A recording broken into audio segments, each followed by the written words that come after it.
All right. I am quite looking forward to casting this game for you. Good luck, have fun, and Timbrhoggvandi says good luck, have one. Good luck, have fun for sure. And what a name, by the way. I really do appreciate myself some classy names, and you don't get much classier than Timbrhoggvandi. C. Let's go over the strategy and let's see what each party is going to bring to the table. So I am playing as the Sicilians. We are going to go for that castle drop by means of a siege tower hop right over the wall. Our teammate, and this was a rando, yeah, I'm not going to say that name. I think we're just going to call this person Cat. Cat in the blue playing as the Incas, and he's probably going to bring some eagles to the table, might even go for some sort of a tower rush, but I can spoil this right here and right now. He is not going to be tower rushing. He is going to go for that eagle play. In the orange, the legend in my book already, just due to his name, Timbrhoggvandi. And Timbrhoggvandi is playing as the Chinese. Chinese are very strong civ, very versatile. Be interesting to see what he goes for. Obviously, could go for archers, can even justify going for cavalry. Chucanoos are amazing, although they do get outranged by arbalasks, so there is an argument to be made against Chucanoos, but at this level, at this elo, 1500 elo, you can easily get away with some chooks. And Gustafsson in the pink playing as the Portuguese. Now, Portuguese on Arena, they could go for their piano cannons, or they could go for some crazy, super late game stuff with their Vittoria play. I do really love Portuguese as well, although they're a little bit boomy. I would actually love to see a Teutonic fortress on Arena that utilizes the Portuguese Vittorias by building like a huge defensive fortress in front of them. I think that could be really cool. Anyway, ain't nobody want to see a whole bunch of Dark Age and Feudal Age. I will talk quickly about the build. So the build here is quite simple for us. We're going to go 26 pop up. We went 6 on food, then we went 3 onto wood, and then the rest just food wherever you can get it. Pushing your deer. Once you click up to Feudal Age, you're going to drop a total of 4 onto gold. And then once you're Feudal Age, make sure that you construct that market and blacksmith. While you have that market and blacksmith constructing, you go for villager and loom, and you should be up relatively easily. Now it is important to do more onto wood. Just make sure that you have 400 wood in the bank. That should allow you a siege workshop as well as a siege tower, which is required for this build. How many should you have on stone? Totally depends on what you're going for. This is where you really get to differentiate and choose. So I have a little bit too many. You could probably get away with going 7 or 8, especially since Sicilians now get that additional 100 stone in the bank.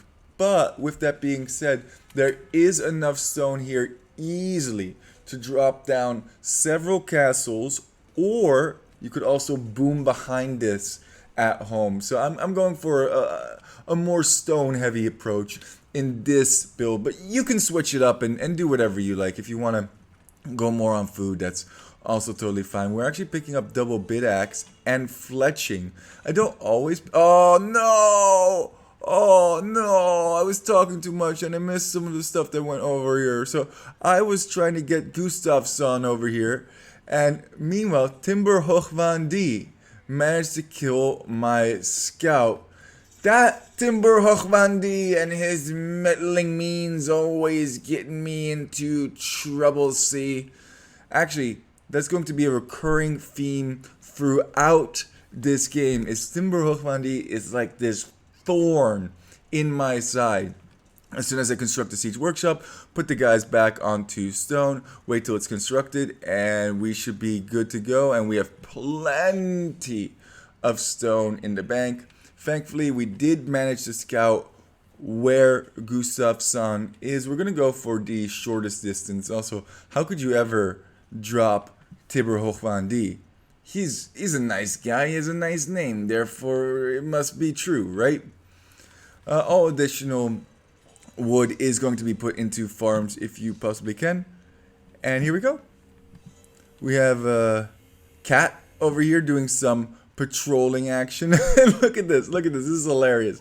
So I hop over, and then cat decides, you know what? I'll hop over as well. Why not? So his eagle just came along for the ride. And I do really love the position of this castle. It denies the main stone over here. Would have even been a little bit better if maybe I moved a couple tiles over to deny that berry bush as well. But that barracks ain't going up. No time soon. No time ever is more like it.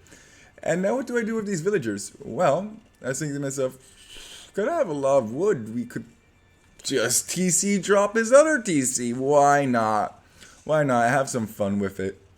Now, I was feeling relatively good about the situation at this time. We've definitely slowed down Gustafsson. And if we can clear up the rest of Gustafsson's base, myself and Cat could actually move over to Timbrhoggvandi. So it could potentially... Oh, sniping monks as well over here is Cat. Wink, wink, because that's totally his name. And even sniping some villagers on these berries. It's just super awkward for Gustafsson to deal with at this time. And he really doesn't have any eco at all other than wood. So is this just GG? You guys probably see that there's a lot more time left on the clock. And man, did this take a twist. Didn't have enough stone because he constructed 2 additional TCs. So Timbrhoggvandi had to actually build out Gustafsson to be able to repair his 2 TCs. Honestly, I think you just let this one go down. Even though he has tons and tons of wood, it's not... I mean, what does this get you? If you keep this up, right? What does that get you? Why not just delete all the farms around here and move to, say, back here, or, you know, additional farms, or something in that nature? I don't know. That's just my suggestion. And we're just trying to harass with these sergeants over here. Now, I personally didn't think very much of this game. This game was actually not sent in by myself. Well, I don't send games to myself. This game was not chosen by me to cast. It was actually sent in by one of the players. Can you guess who? I don't know. Who was it, Poop Lord? Well, I'll tell you this much. It was sent in by Timbrhoggvandi. And the reason for that is very, very simple. This man starts to go full beast mode very, very quick. You might have been wondering what Timbrhoggvandi is doing over in his base, and he is going for, well, scouts. Light cav, to be more exact. More and more light cav being constructed, taking advantage of the fact that Incas only get pikemen and not halberdier in Imperial Age. Now, we're not in Imperial Age yet, but he's already taking very favorable engages against these eagle. And regular spears against a large number of light cav, also not the greatest. So I figured, you know what? I got to help out Cat over here to make sure that Timbrhoggvandi will not become an issue anymore. Why don't we just siege tower hop him and castle drop him? That's why I had the additional ones onto stone. The siege tower has gone back, and oh, just quick walling this right on time. There's a lot of light cav over here, and I can't. Wow, look at these quick walls. Freaking beat, and more quick walls coming in. I have nowhere to go with this, so I decided, you know what? Repair the siege tower. Hopefully this castle will go up at some point. And garrison, don't let these villagers die. Come on, poop. Oh, lost 2 there. That was a little bit sloppy, but you get what I was going for, right? Maybe? I don't know. Look at this queue though. A ridiculous queue. Getting bloodlines, getting the upgrades for these boys. Didn't have any upgrades prior to this. Getting Kamyukes is cat, and I'm thinking to myself, I probably can't get over his wall anymore. Oh, here's Gustavsson. Well, let's just cut him off from his teammate. I figured this would do some damage at least, or would at least allow Cat and myself to get through Timbrhoggvandi's walls. Boy, oh boy, was I wrong. Meanwhile, this is becoming a desert wasteland over here. We're still TC fighting. We're not having the best eco behind all of this, but I felt like I did my part. I felt like, you know what? You totally slowed down Gustafsson. He's only at 50 villagers. I have 61 vills over here. We're even getting some rams to completely end this. And this is really awkward for him to engage against, because as soon as he goes for that ram, shoot him down with the TC. I love doing this, by the way. This is very fun for me to... oh! Double kill right there.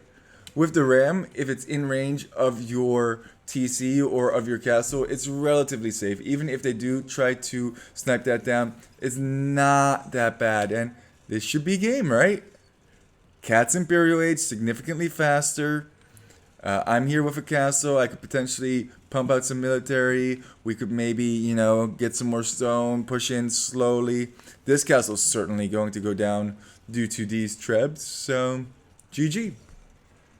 GG. Or is it? This is where the beast mode truly begins.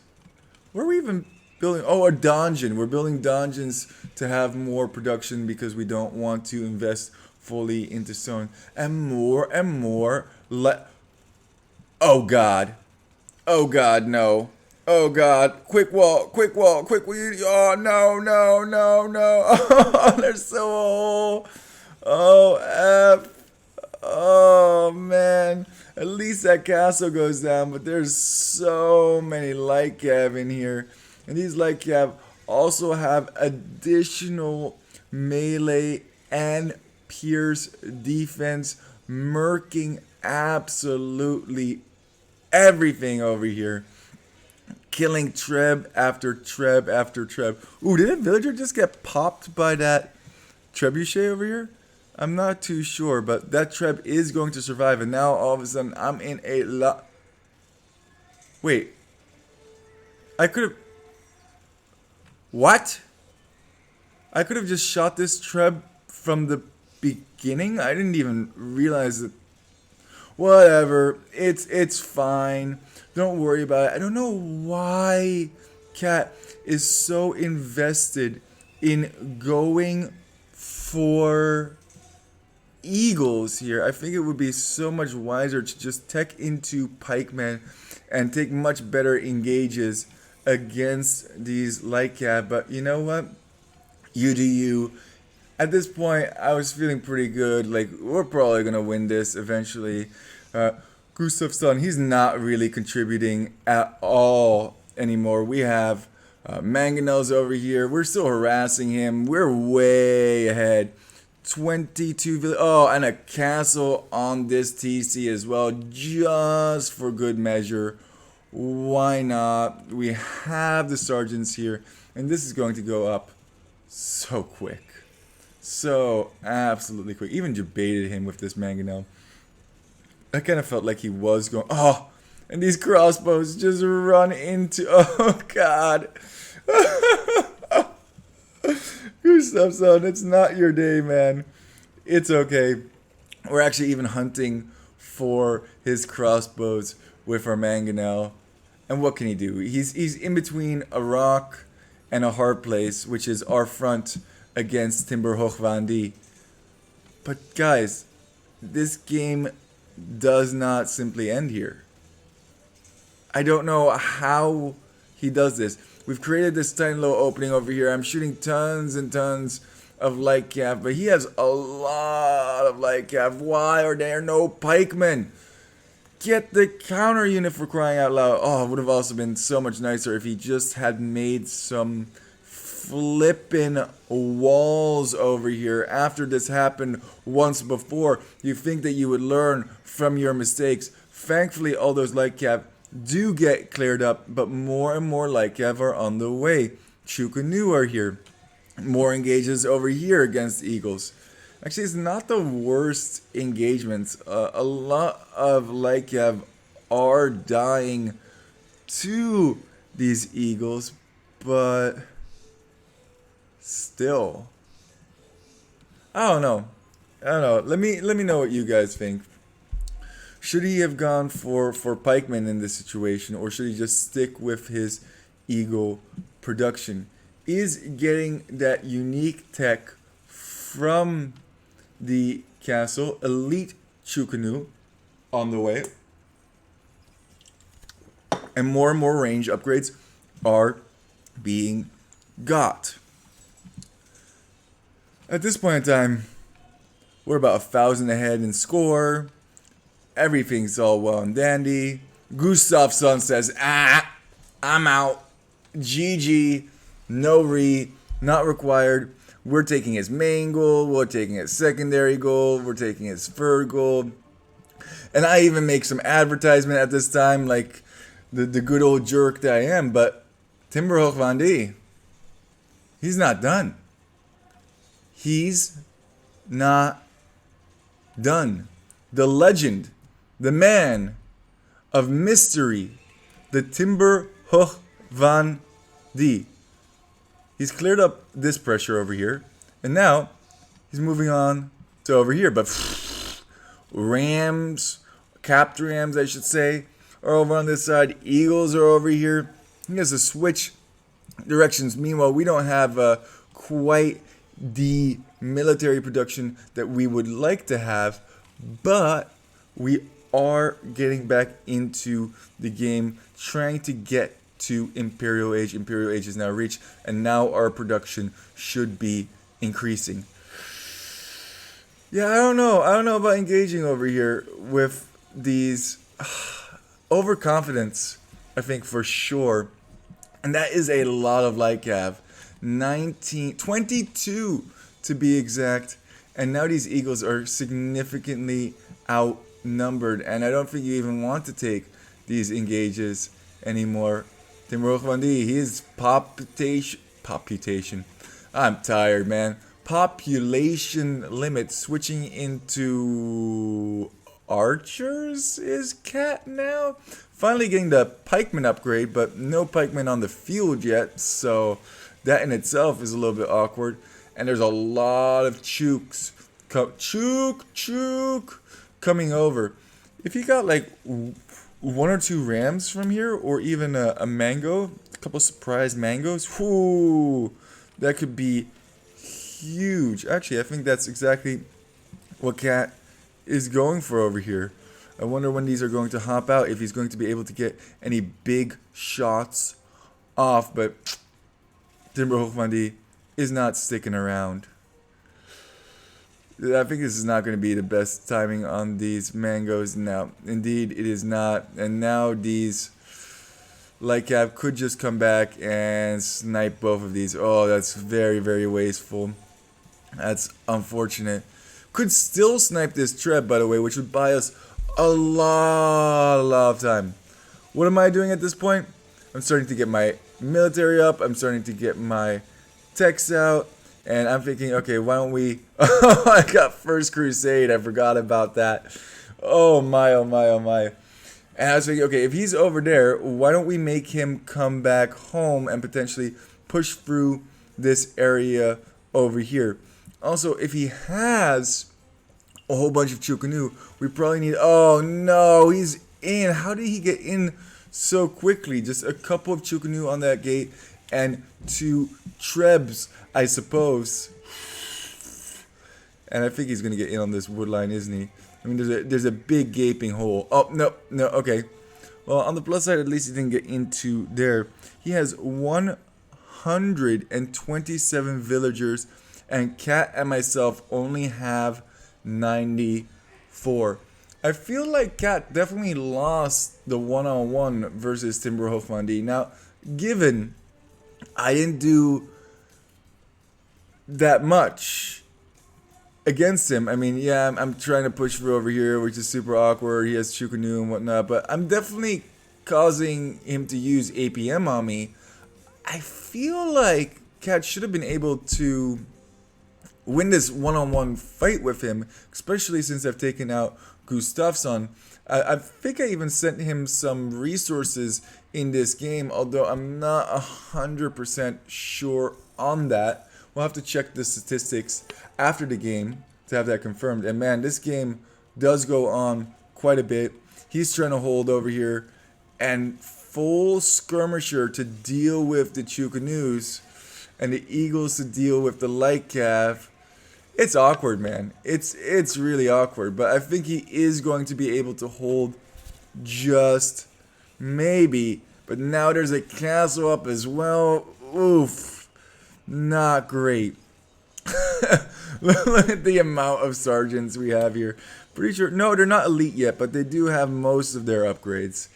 Once again, my eco wasn't the strongest for a very long period of time. Taking out TCs though. And Cat's kind of holding. He's kind of holding, but he's losing all of his military numbers, and his overall count is only at 100. Mine is at 144. Needs to keep producing villagers, actually.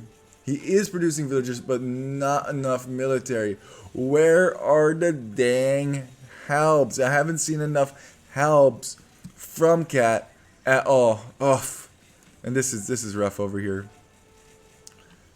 And he can just micro that away forever. Ooh, we'll take that though. We'll definitely take those resources wasted. And even though we're going to get absolutely massacred by these Chukanu, I felt like it was worth running into Timbrhoggvandi's base and doing as much damage as I possibly could. Maybe even forcing him to come back at some point. Sip of the soda. But he's not going anywhere. He is totally content. Oh, he tried to wall this up. No, we say. You ain't walling nothing up. Actually, those villagers redirected themselves because they ran out of stone. So that's some nice free kills that we got over there. And, Cat's just not holding on, man. He's getting absolutely destroyed. He was being 2v1'd at one point, and he held so easily. And now he's simply just outskilling us. Just massacring skirmishers wherever he can. He has Chukanus in the right spots. We shouldn't have this in slow motion, but you get the basic gist of things. Cat's dead. He kind of laid it down and turned over like a cat, I suppose. I don't know, but I feel like he didn't put up as much of a fight as he could have. And I'm not saying I played this perfectly by any means. I was pretty stubborn as well. I thought that we had this under wraps, so I just went full sergeants, and I guess I went onagers as well. Oh, you know what I should have done? Should have onager chopped these flippin' trees over here. Maybe had some more space. At the same time, I kind of do also like this choke just so that I can get some better shots in. Retreat. Oh, not quite. I figured sergeants and onagers would work relatively well, but in hindsight, Maybe I should have gone for a more spammable unit because my military numbers are definitely not where they need to be. I only have 40 military units at any given time, whereas Timbrhoggvandi has about 80 military units, and Cat's dead, man. He's dying. There's nothing from him anymore. Ooh, did get some relatively decent engage, but now he's doing the micro thing, and I think all of those are going to die as well. Taking out castles, so I was really hoping to get this up some way somehow, but oh, that would have been a great shot if that was better managed from me. And the light cap just running around and murking absolutely. How did we go from winning tremendously to absolutely getting murdered? I have no idea. Where did everything where did it all go wrong? And Blue's still being raided over here. He's trying to relocate to different spots. He has some. Now he finally has pikemen trying to run around. But yeah, this game is slowly becoming worse and worse. These onagers simply not doing enough. And oh, that was a good one. That was a good one. I say that they weren't doing enough, but they did get some pretty good shots in on those Chukanu. And he's totally focusing on this side, and my castle is going to go down. My dungeon is going to go down. We still have pretty decent resources, but we simply can't stand up. I'm being a total cat here and can't stand up to the power of Timbrhoggvandi. Unfortunate. Unfortunate, but true. Slowly but surely, he's pushing back, and there will be no morely. All my dungeons got destroyed that I was using as production, as well as a little bit of additional safety. TCs are getting destroyed. Cat's just trying to reboom over here, but that's going to be tricky in itself. And all of these skirmishers are, why are they not with the pikemen? That was a terrible engage over there. Could have definitely had a much better engage if he just had his pikes next to his skirms. They still have a little bit of military force over here. Not completely out of it. Don't lose those skirmishers again. Dag nabbit. Hard to watch. Hard to watch at this point. How is he doing all of this and also managing to hold me out over here? So then he just goes, I'm out. I'm not playing anymore. Teal is literally choking. I'm sorry. I needed to carry against Gustafsson and kill him. And I also needed to kill your teammate. I mean, how much did Cat contribute to killing Gustafsson? One eagle? It wasn't like he sent a huge army over here. I think, and I stand by this, I think I did what I needed to do. And honestly, it kind of makes me laugh how people are like, oh man, you messed up. We had this game and it's all your fault. How dare you ruin game for me? And then they don't take responsibility for their own actions. And I even said in the chat, look, I'm bad.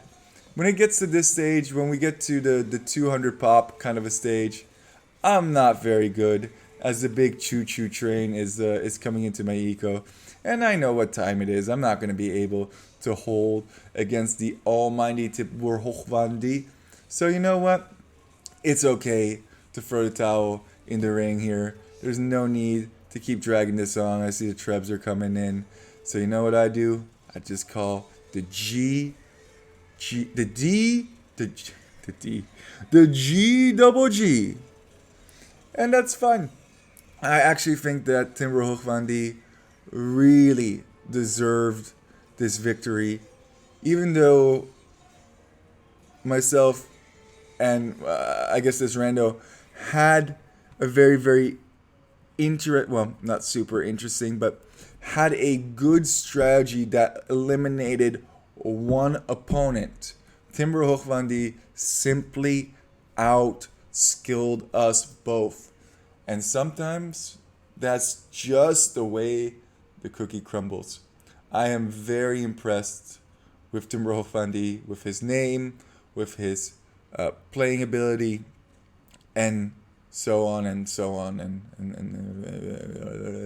you get the basic idea. Wow. I wish that I was as good as Timbrhoggvandi. I don't even know what language that is. Is that... What are they saying when they say that? So I just quickly looking over the KD over here. 828 versus 645. So very good KD for him. Gustafsson 31 and negative 100. Cat, he's about negative 100 kills over here. And we're about even. I mean, I don't know, man. And it's not like I was, if I return to the map, it's not like I was purposely killing a whole bunch of Gustafsson's villagers just to boost my KD. I mean, I have this whole little area over here that I could have killed if so chosen, but I don't care about that. I care about having fun, winning games, mostly having fun, if I'm being completely honest. Nice overboom, gave him the resources that he required to keep producing military. Cat even had 2 relics, even had some gold over there, but definitely got out-boomed by all of us. He went for a lot of, well, I don't know about a lot of military, but a decent amount of military early on, but didn't really have as much eco as Timbrhoggvandi. So I think that really, didn't work out in the best way, but what a beast. This is really where we should have started clutching the game right around here. We should have both. But I didn't have military at that point. Like I said, I was taking out Gustafsson. I don't know. I thought this was a very interesting game, and thank you guys so much for walking. A little bit on the longer side, but I appreciate it nonetheless. Remember to just keep walking.